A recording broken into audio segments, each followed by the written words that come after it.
बिस्मिल्लाहिर्रहमानिर्रहीम। अस्सलाम वालेकुम।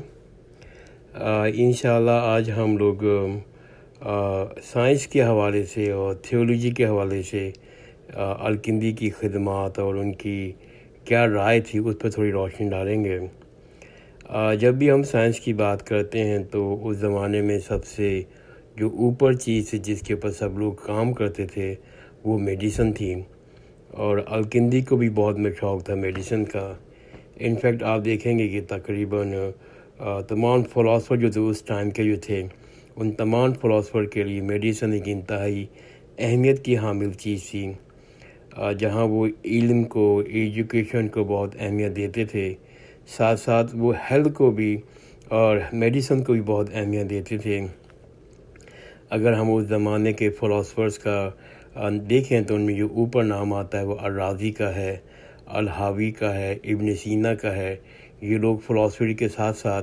इन्होंने तिब के ऊपर भी, फ़िज़िक्स के ऊपर भी, केमिस्ट्री के ऊपर भी, इवन कि मैथमेटिक्स में भी किताबें लिखी हैं, नई नई चीज़ें ईजाद की हैं, जिसकी बुनियाद पे यूरोप में और अमेरिका में इन्हीं चीज़ों की बुनियाद के ऊपर साइंसी इंकलाब आया है। लेकिन अगर आप जाकर देखें अंदर तो जो बेस है, जो बुनियाद चीज़ है, उन्हीं फ़िलासफ़र ने, उन्हीं मैथमेटिशियन ने प्रोवाइड की, जो आके जाकर मेडिसिन की हर चीज़ की बुनियाद बनी। तो हम आज हम देखते हैं, पर ठीक है पुराने ज़माने की बातें छोड़ दें, मगर हम आज भी देखते हैं कि जिन कल्चर में, जिन ममालिक में, जिन सोसाइटी में बहुत तरक्की की है, जहाँ तक अगर हम अरब रेनेसांस की बात करें और हम आज के भी मॉडर्न वेलफेयर स्टेट की बात करें, इन्हीं रियासतों ने तरक्की की है जिन्होंने इल्म पे बहुत काम किया है, एजुकेशन पे बहुत काम किया है, हेल्थ पे बहुत काम किया है, इनको बहुत अहमियत दी है। यानी कि जिस सोसाइटी के लोगों के जहन पुख्ता होंगे, साफ़ होंगे,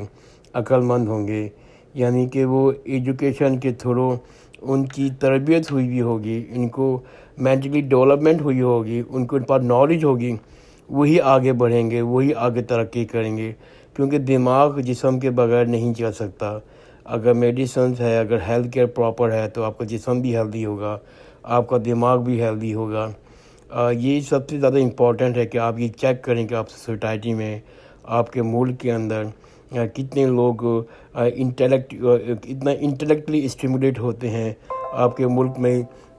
मुल्क में लोग कितना सोचना, समझना, दिमाग का इस्तेमाल करने में खुशी महसूस करते हैं, इंटेलेक्चुअली चीज़ों को सॉल्व करने में महसूस करते हैं। अगर ऐसा है तो इसका मतलब ये है कि आपकी सोसाइटी में एजुकेशन के साथ साथ आपकी हेल्थ के ऊपर भी काम हो रहा है। ये बहुत ज़रूरी है ये कि हम लोग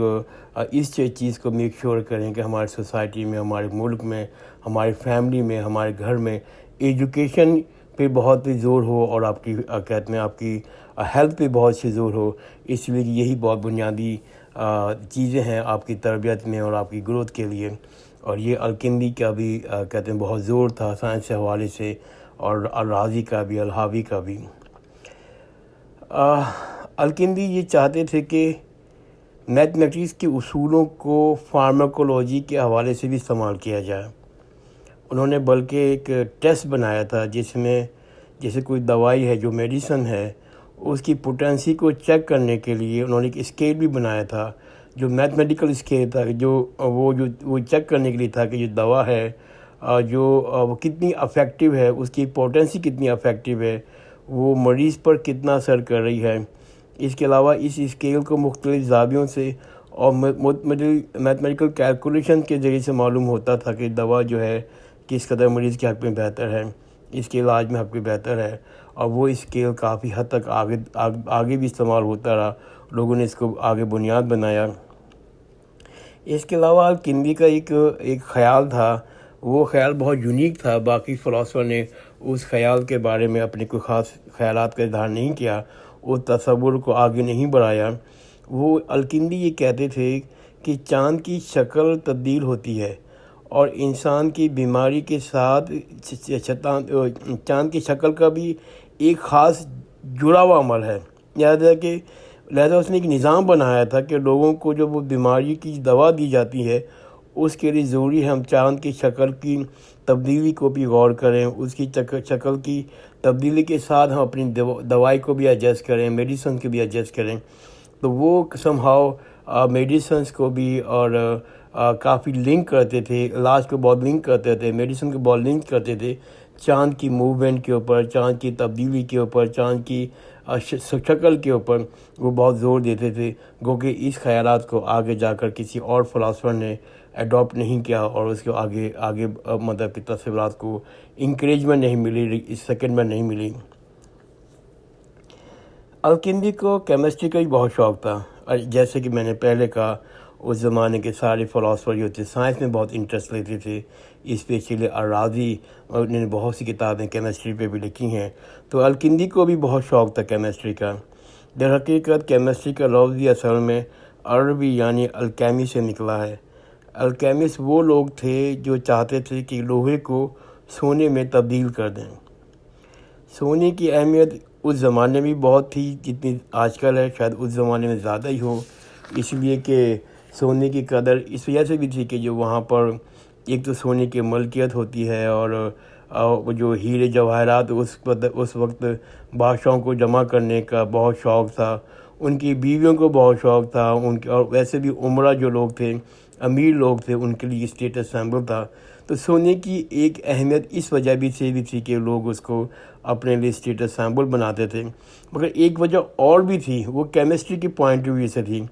کیونکہ سونا ایک ایسا ایلیمنٹ تھا جس کے حوالے سے یہ لوگ تصور کرتے تھے کہ یہ کبھی خراب نہیں ہو سکتا، یعنی کہ یہ انکرپٹیبل ہے، یعنی کبھی بھی اس کی قیمت کم نہیں ہو سکتی، اس کے اندر جو کوالٹی ہے وہ خراب نہیں ہو سکتی۔ آپ جتنی مرتبہ اس کو پگھلا دیں،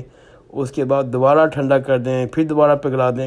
لیکن وہ سالڈ بن جانے کے بعد اس کی جو کمیت ہے ویسی کی ویسی رہتی ہے۔ اس کے اندر امپیورٹی میں کمی نہیں آتی، آپ کسی بھی ڈھانچے میں اس کو ڈھال دیں اور پھر پگھلا دیں، جبکہ وہ اسی زمانے میں جو آئرن اور دوسری میٹل کو ان کو وہ گرم کرتے تھے، اپنی ٹیکنیک کے لحاظ سے ان کو پگھلاتے تھے اور پھر اس کو ٹھنڈا کرتے تھے، تو وہ دیکھتے تھے کہ وہ ان کی کوالٹی میں، ان کی کیمیاتی میں فرق آ گیا ہے، لیکن سونے کی جو وہ واحد ایلیمنٹ تھا یہ جو اس کی کوالٹی میں چینج نہیں آتی، تو وہ اور ایک اور بھی خاص بات تھی کہ سونا بہت کم ٹیمپریچر پہ پگھل جاتا تھا، لہذا کیمسٹ جو لوگ تھے وہ سمجھنا چاہتے تھے کہ کس طرح سے ایک میٹل کو دوسرے میٹل میں تبدیل کر سکیں۔ ان کی ایک کوشش تھی کہ سونے کو یا کسی اور میٹل کو گولڈ میں تبدیل کر سکیں، اس لیے گولڈ کی اہمیت بہت تھی۔ ظاہری بات ہے یہ اس وقت کامیاب نہیں ہو سکے، اور اب سائنس کی ترقی کر لی، اب ہم جانتے ہیں کہ واقعی کسی میٹل کو دوسرے میٹل میں تبدیل کرنے کے لیے اس کے لیے ہمیں شاید اس کو ایٹامک ویٹ کو چینج کرنا پڑے گا، جو کہ بہت ہی مشکل کام ہے۔ ہو سکتا ہے آپ کو کوئی ریڈیشن کے ذریعے آپ بمبارڈمنٹ کریں تو شاید اس میں چند گولڈ کے ذریعے پیدا ہو جائیں، لیکن ادروائز اس ناممکن ہے۔ بہرحال یہ اس دور کی بات ہے، اس وقت سائنس نے اتنی ترقی نہیں کی تھی، اور کیمسٹ لوگوں نے بہت عرصے تک اس میں کوشش میں لگے رہے۔ پہلی مرتبہ اس دور میں الکندی نے کہا کہ یہ میں چیلنج کرتا ہوں کہ یہ متھ ہے، اور ایک میٹل دوسرے میٹل میں تبدیل نہیں ہو سکتا، کہ آپ کبھی بھی کسی صورتحال میں بھی آپ گولڈ مطلب لوہے کو، آئرن کو گولڈ میں تبدیل نہیں کر سکتے، جو اس وقت کے لوگوں کے لیے بڑی اچنبھے کی بات تھی، اس لیے کہ اس وقت اس بڑا اسٹرانگلی بلیو تھا کہ کوئی میٹر دوسرے میٹر میں تبدیل نہیں ہو سکتا۔ آج میں اپنی وائس نوٹ یہاں ختم کرتا ہوں، اور اس کا سیکنڈ پارٹ ہے، انشاءاللہ میں اس کو دوبارہ میں ایک وائس نوٹ کے ساتھ آؤں گا جس کا موضوع بھی سائنس اور تھیولوجی ہوگا۔ میں اپنی کوشش کرتا ہوں کہ میری وائس نوٹ 10 منٹ کے اندر ہو، تاکہ لوگوں کو سننے میں ریٹینشن رہے۔ جزاک اللہ خیر، خدا حافظ۔